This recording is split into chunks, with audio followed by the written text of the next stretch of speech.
Erkak kishini sindiradigan narsa bu bo'sh cho'ntak. Kim nima demasin, o'zini ovutmasin, menga omad kulib boqmayapti, bunaqa bo'lmayapti, unaqa bo'lmayapti. Hayotingizda nimadirdan norozimisiz?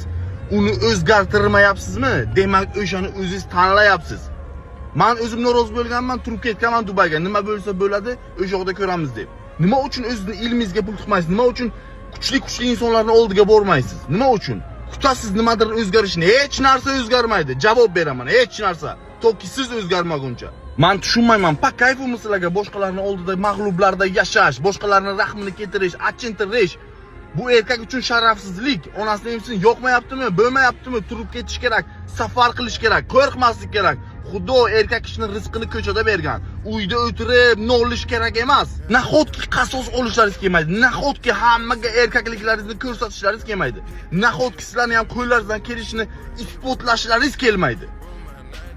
Onasining emsin bir marta bo'lsa ham erkak kishi hayotda dunyoni ag'dar-to'ntar qilishni xohlaydi.